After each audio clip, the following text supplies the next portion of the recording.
Esa noche en la celda de la muerte en Huntsville, Texas, yo había aceptado que moriría en 3 días, hasta que sostuve en mis manos la estampa de la Virgen de Guadalupe y sentí que alguien más estaba conmigo en esa celda. Si este testimonio te está llegando en un momento difícil, no es casualidad. Suscríbete al canal y activa la campanita para recibir más historias de fe y esperanza. Me llamo Roberto Méndez y tengo 38 años. Hoy vivo en Monterrey. Trabajo con jóvenes que están a punto de tomar las peores decisiones de sus vidas, y cada mañana me despierto sabiendo que no debería estar vivo. No según las leyes de los hombres, al menos. Porque hace 10 años yo estaba en el corredor de la muerte de una prisión de Texas, esperando que me pusieran una inyección letal por un asesinato. Y lo que pasó en esos últimos días antes de mi ejecución programada, lo que viví en esa celda fría y en esa sala donde iba a morir, eso no tiene explicación que no sea un milagro. Un milagro de Nuestra Señora de Guadalupe, que no me abandonó ni siquiera cuando yo mismo me había abandonado. Tengo que empezar por el principio, aunque me duela. Tengo que contarte quién era yo antes de todo esto, porque solo así vas a entender la magnitud de lo que la Virgen hizo por mí. Yo crecí en la colonia Independencia de Monterrey, en una casa pequeña con paredes de concreto sin pintar y un techo de lámina que sonaba horrible cuando llovía. Mi mamá, Dolores, trabajaba limpiando casas desde las 5 de la mañana hasta las 9 de la noche. Mi papá nos dejó cuando yo tenía 7 años y mi hermano Miguel apenas 3. Nunca volvimos a saber de él. Mi mamá era y sigue siendo una mujer de fe inquebrantable. En nuestra casa, justo frente a la entrada, había una imagen grande de la Virgen de Guadalupe, con velitas siempre encendidas y flores frescas que mi mamá compraba, aunque no tuviéramos para comer bien. Yo recuerdo que ella rezaba el rosario todas las noches, arrodillada en el piso de cemento, con las manos juntas y la voz bajita. Madrecita de Guadalupe, protege a mis hijos, no permitas que se pierdan en este mundo tan duro, decía, y yo la miraba desde mi colchón en el suelo y pensaba que su Dios, su Virgen, no estaban haciendo mucho por nosotros. Cuando cumplí 16 años, empecé a juntarme con la pandilla del barrio. No voy a poner excusas, no voy a decir que no tuve opción, porque mi mamá me lo advirtió 1000 veces. Roberto, mijo, esos muchachos te van a llevar por mal camino. Encomiéndate a la Virgen. Ella te va a cuidar, me decía con lágrimas en los ojos. Pero yo le contestaba con rabia, con ese coraje estúpido de adolescente. ¿Cuándo nos ha cuidado tu Virgen, amá? ¿Cuándo? Seguimos pobres, seguimos jodidos, y tú sigues rezando como si sirviera de algo. Todavía me acuerdo de su cara cuando le dije eso. Se quedó callada, con la mano en el pecho, como si le hubiera dado una puñalada. Miguel, que entonces tenía como 12 años, me miró con miedo. Pero yo salí de la casa dando un portazo y me fui con mis amigos. Los siguientes años fueron una espiral hacia abajo. Empezamos vendiendo droga en las esquinas, después robando tiendas, después cosas peores. Yo dejé la escuela, dejé de hablarle a mi mamá como se debe. Me volví duro, frío, violento. Llevaba una vida doble. En el día fingía que buscaba trabajo, y en la noche salía a hacer desmadres con la pandilla. Mi mamá seguía rezando por mí, seguía poniendo flores a la Virgen, pero yo la ignoraba. Cuando ella me decía, reza conmigo, mijo, aunque sea un Ave María, yo le decía que no tenía tiempo para esas cosas. Cuando tenía 21 años, crucé la frontera hacia Texas ilegalmente con otros 3 tipos de la pandilla, el chino, el flaco y Darío. La idea era trabajar en construcción unos meses, juntar dólares y volver. Pero el dinero se nos acababa rápido. No conseguíamos trabajo estable y empezamos a hacer lo que sabíamos hacer. Asaltos, primero pequeños, después más grandes, y entonces llegó esa noche. La noche que cambió todo. Era febrero. Hacía un frío que yo nunca había sentido en mi vida. Decidimos asaltar una tienda de licores en las afueras de Houston. El plan era simple. Entrar, sacar el dinero de la caja, salir. Nadie iba a salir herido. Eso dijimos. Yo llevaba una pistola vieja que había comprado por $50. Ni siquiera sabía si funcionaba bien. Entramos a la tienda como a las 11 de la noche. Había un señor mayor en la caja, un hombre blanco de pelo gris con lentes. Recuerdo que estaba leyendo un periódico. Darío gritó que era un asalto, que pusiera el dinero sobre el mostrador. El señor levantó las manos. Estaba temblando y empezó a sacar los billetes de la caja. Todo iba bien, todo iba a salir bien. Pero entonces el señor, con las manos temblorosas, sacó algo de abajo del mostrador. Yo pensé que era una pistola. Darío también lo pensó, y escuché el disparo. El sonido fue tan fuerte que me quedé sordo por un segundo. Vi al señor caer hacia atrás. Vi la sangre en su camisa blanca. Vi sus lentes caer al suelo y romperse. Y salimos corriendo. Los 4 salimos corriendo como locos. Nos metimos en el carro y manejamos sin parar hasta llegar a un motel barato donde nos escondimos. Esa noche no pude dormir. Me quedé viendo el techo del cuarto, sintiendo que mi vida acababa de terminar. El chino y el flaco estaban nerviosos, pero no tanto. Darío estaba callado, fumando un cigarro tras otro. Yo le pregunté, ¿por qué le disparaste? ¿Por qué, güey? Y él me miró con ojos vacíos y me dijo, iba a sacar una pistola. Lo vi. Pero yo no estaba seguro. Yo no vi ninguna pistola. Lo que vi fue a un señor viejo muriendo. A los 2 días nos agarró la policía. Alguien había anotado las placas del carro. Nos arrestaron a los 4 en el mismo motel. Y ahí empezó mi pesadilla legal. En Texas, cuando hay un asesinato durante un asalto, todos los que participan pueden ser acusados de asesinato, aunque no haya sido tú quien disparó. Se llama Felony Murder Rule. El fiscal nos acusó a los 4 de asesinato en primer grado con agravantes.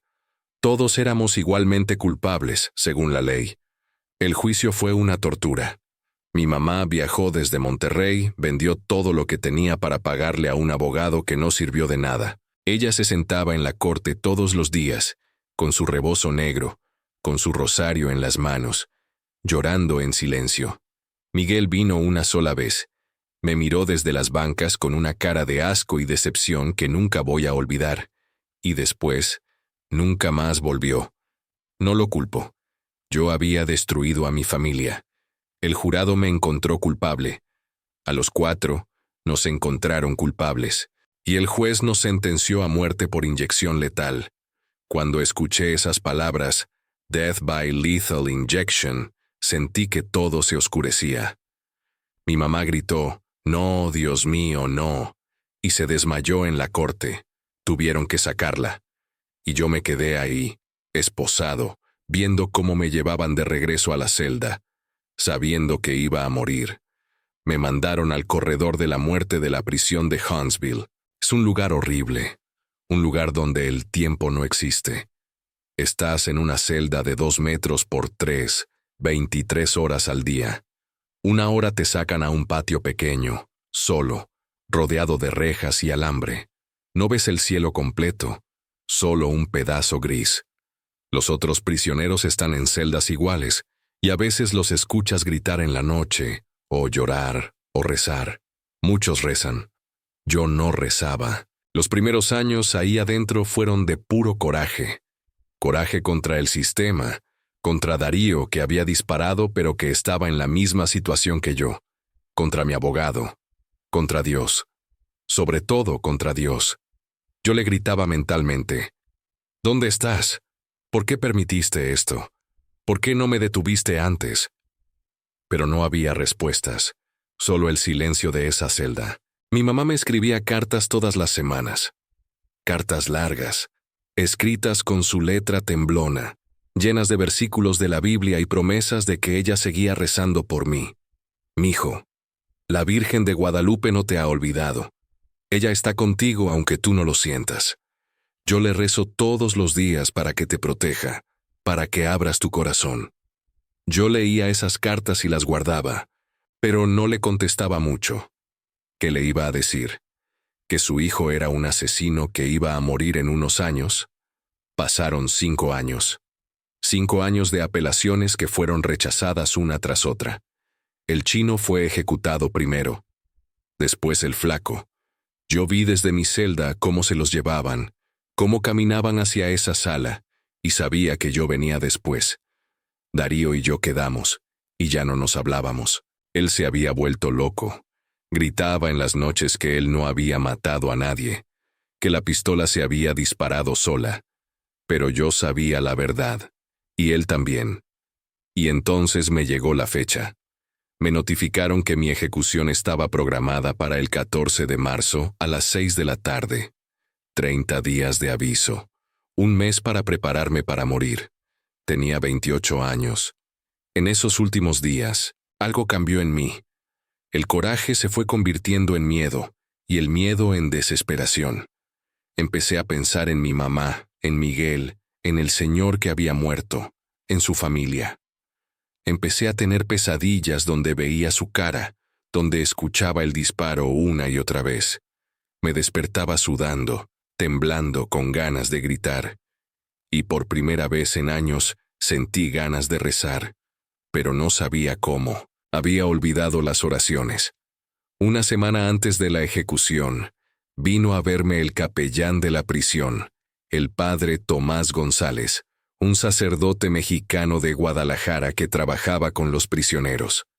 Era un hombre mayor, de unos 60 años, con pelo blanco y ojos amables. Se sentó frente a mí del otro lado del vidrio y me dijo: «Roberto, vengo a ofrecerte el sacramento de la reconciliación. ¿Quieres confesarte antes de morir?». Yo lo miré y le dije con voz ronca: «Padre, no sé si Dios me puede perdonar. Yo participé en algo que terminó con la vida de un hombre inocente. Destruí a mi familia. No he rezado en años. ¿Cómo voy a pedirle perdón ahora, solo porque me voy a morir?». El padre Tomás me miró con tanta compasión que me dolió. Me dijo: «Roberto, no hay pecado tan grande que Dios no pueda perdonar si hay arrepentimiento verdadero. Nuestro Señor murió en la cruz al lado de un ladrón, y ese ladrón entró al paraíso ese mismo día, porque se arrepintió en su último momento. Nunca es tarde». Yo sentí que se me cerraba la garganta.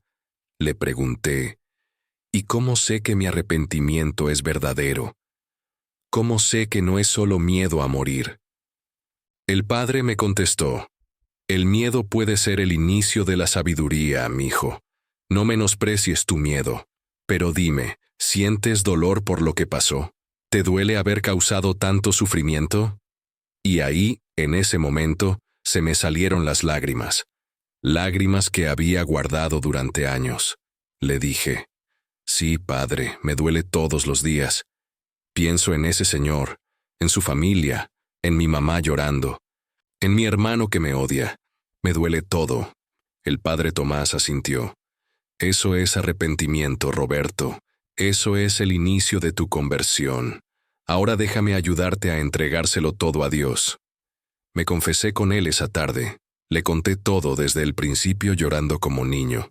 Y cuando terminé, él me dio la absolución, y yo sentí algo extraño en el pecho, como si un peso enorme se hubiera aliviado un poco. No completamente, pero un poco. Antes de irse le pregunté: «Padre, ¿puedo pedirle un favor?». Él dijo que sí, y yo le dije: «Mi mamá tiene una devoción muy grande a la Virgen de Guadalupe. Toda mi vida ella rezó frente a su imagen. Yo nunca le hice caso, pero usted podría traerme una estampa de la Virgen. Me gustaría tenerla conmigo estos últimos días». El padre Tomás sonrió con los ojos brillosos. Me dijo: «Claro que sí, mijo. Mañana te la traigo». Y cumplió. Al día siguiente volvió con una estampa pequeña, del tamaño de una tarjeta postal, plastificada, con la imagen hermosa de Nuestra Señora de Guadalupe. Su manto azul lleno de estrellas, su túnica rosada, sus manos juntas en oración, su rostro dulce y moreno, su mirada llena de amor. Los guardias la revisaron, la aprobaron y me la dieron. Esa noche, en mi celda, Sostuve la estampa en mis manos bajo la luz tenue de la lámpara. Y por primera vez en años, recé. No me salían las palabras bonitas, no me acordaba de las oraciones formales, pero recé con el corazón. Virgencita de Guadalupe, mi mamá siempre te rezó. Yo nunca te hice caso. Ahora voy a morir en 3 días y tengo miedo. No sé si merezco tu ayuda, pero si puedes, quédate conmigo.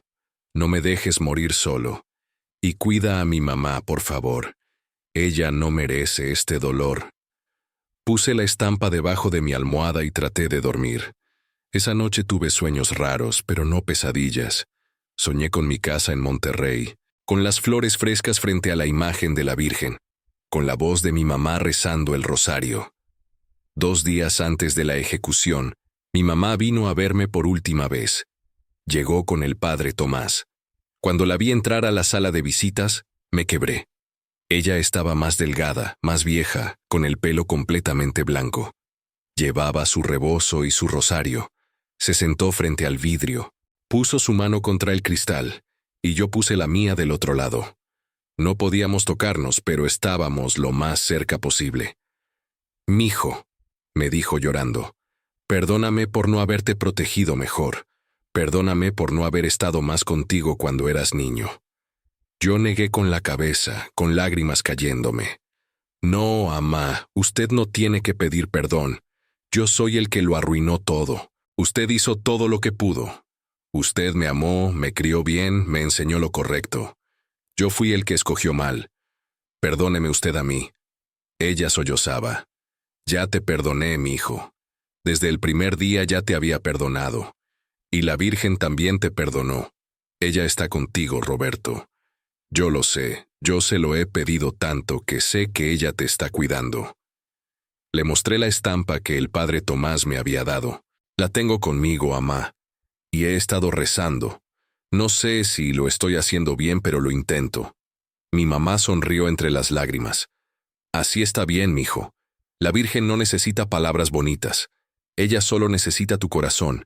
Entrégale todo a ella, y ella te va a llevar con su hijo». Nos quedamos ahí mirándonos, llorando juntos, hasta que se acabó el tiempo de visita. Antes de irse, mi mamá me dijo, «Nos vamos a volver a ver, Roberto. Si no es en esta vida, es en la otra. Y ahí ya no va a haber dolor. Te amo, mijo. Siempre te he amado». Yo también la amo, amá. Y gracias, gracias por nunca dejarme de rezar. Esa fue la última vez que vi a mi mamá antes de lo que iba a pasar. La noche antes de la ejecución, yo estaba en mi celda, completamente solo. Me habían dado mi última cena. Pedí enchiladas, frijoles, arroz y un pedazo de pastel de chocolate. Pero no pude comer casi nada. Tenía el estómago cerrado, el corazón acelerado, la mente llena de pensamientos oscuros. Iba a morir mañana a las 6 de la tarde. En menos de 24 horas, yo ya no iba a existir. Saqué la estampa de la Virgen y la sostuve entre mis manos temblorosas. La celda estaba en silencio. Solo se escuchaba el zumbido de las luces del pasillo.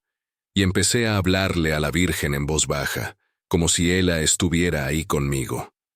«Virgencita, mañana me van a matar. Y tengo tanto miedo. Miedo de la muerte.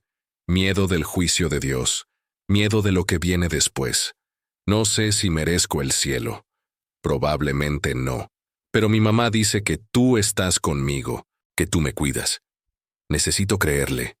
Necesito creer que no estoy solo. Por favor, madrecita, quédate conmigo esta noche. No me dejes solo». Y entonces pasó algo que no puedo explicar, algo que hasta el día de hoy me hace temblar cuando lo recuerdo.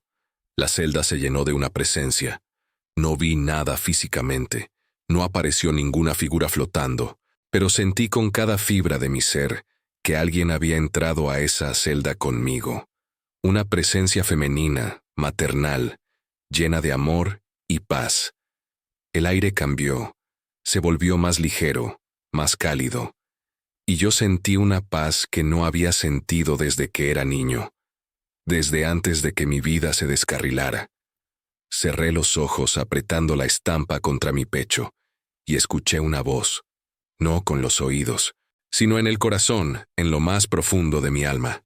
Era una voz de mujer, suave, dulce, llena de compasión, y me dijo: Roberto, hijo mío, no tengas miedo, yo estoy contigo.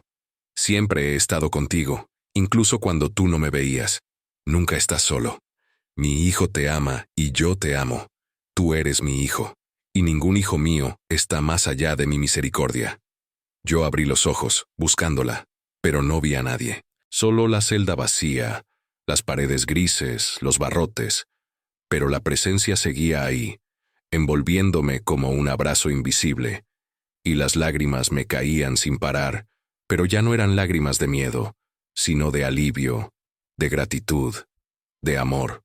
Me arrodillé en el piso frío de la celda, con la estampa entre mis manos, y recé como nunca había rezado. Le agradecí a la Virgen por venir a mí, por no abandonarme, por darme esa paz en mi última noche. Le pedí que cuidara a mi mamá, que consolara a la familia del Señor que había muerto, que intercediera por mi alma ante su Hijo. No sé cuánto tiempo estuve arrodillado, tal vez horas, pero cuando finalmente me acosté en el catre, todavía sentía esa paz, esa presencia. Y por primera vez en años, dormí sin pesadillas. Me desperté en la mañana del 14 de marzo, sabiendo que ese era el día de mi muerte. Los guardias vinieron a llevarme a una celda especial donde iba a pasar mis últimas horas. Me permitieron ducharme, me dieron ropa limpia. Me llevaron la estampa de la Virgen cuando la pedí. El capellán, el padre Tomás, vino a rezar conmigo. Me dio la comunión. Fue mi primera comunión en más de 10 años. A las 4 de la tarde, me llevaron a una sala donde podía despedirme de quienes quisieran venir. Solo vino el padre Tomás. Mi mamá no pudo volver. Estaba demasiado enferma del corazón, demasiado destruida. Miguel no vino. No había nadie más. Y yo lo entendía. A las 5:30 vinieron a buscarme para llevarme a la cámara de ejecución. Mi corazón latía tan fuerte que pensé que me iba a dar un infarto antes de llegar. Caminé por un pasillo largo, escoltado por 4 guardias. El capellán iba detrás de mí, rezando en voz baja. Yo llevaba la estampa de la Virgen en la mano, apretándola con fuerza. Entramos a la sala. Era pequeña, con paredes blancas y luces fluorescentes brillantes que lastimaban los ojos. En el centro había una camilla acolchada con correas. A un lado estaban las ventanas donde los testigos observarían. Yo vi a la familia del señor que había muerto, su esposa, sus 2 hijos adultos, todos con caras de dolor y rabia. Los entendí. Yo también querría verme morir si estuviera en su lugar. Me acostaron en la camilla y empezaron a amarrarme con las correas. Las muñecas, los tobillos, el pecho. Yo empecé a temblar, a respirar rápido. El pánico me estaba invadiendo, pero entonces miré la estampa de la Virgen que había dejado sobre una mesa pequeña al lado de la camilla, y volví a sentir esa presencia de la noche anterior. No tan fuerte, pero ahí estaba. No estás solo, Roberto. Escuché en mi corazón. El director de la prisión entró y leyó mi sentencia en voz alta. Después me preguntó si tenía últimas palabras. Yo miré hacia las ventanas, hacia la familia del Señor, y dije con voz quebrada: quiero pedirles perdón. Sé que mi perdón no les devuelve a su esposo, a su papá. Sé que no arregla nada. Pero de verdad lo siento. Lo siento tanto, y le pido a Dios que los consuele. Varios de ellos lloraban. Uno de los hijos me miraba con odio puro. El técnico médico empezó a insertarme las agujas en las venas de los brazos. Yo cerré los ojos, respiré profundo y empecé a rezar mentalmente. Dios te salve María, llena eres de gracia, el Señor es contigo. Las palabras me salían solas, como si alguien me las estuviera soplando. Y entonces, justo cuando el director iba a dar la orden para que empezara la inyección, se abrió la puerta bruscamente. Entró corriendo un hombre con traje, con papeles en la mano, gritando: «Deténganse, detengan la ejecución, tengo una orden judicial». Todo se detuvo. El director se volteó, confundido. Los guardias se pusieron en alerta. Yo abrí los ojos sin entender qué pasaba. El hombre del traje, que después supe que era un abogado del proyecto Innocence de Texas, se acercó al director y le entregó unos documentos. Habló rápido, con urgencia. Hay nuevas evidencias. Un testigo nuevo ha declarado. Tenemos pruebas de que Roberto Méndez no fue quien disparó el arma. Necesitamos tiempo para revisar el caso. El juez ha ordenado suspender la ejecución inmediatamente. No entendí las palabras. Mi mente estaba nublada por el pánico y la adrenalina. Pero vi cómo el director leía los papeles, cómo su cara cambiaba, cómo hablaba por un teléfono que alguien le pasó. Y después de lo que pareció una eternidad, escuché que decía: «Desátenlo. La ejecución está suspendida». Me quitaron las correas. Me sacaron de la camilla. Yo estaba temblando tanto que casi no podía caminar. No entendía qué había pasado. Había estado a literalmente minutos de morir. Las agujas ya estaban en mis venas y de repente todo se detuvo. Me llevaron de regreso a una celda de espera. El padre Tomás vino corriendo, con lágrimas en los ojos, diciéndome: «Es un milagro, Roberto. Es un milagro de Dios». En los días siguientes me explicaron todo.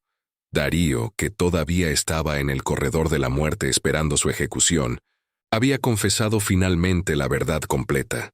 Él había disparado el arma. Él era el único responsable directo de la muerte.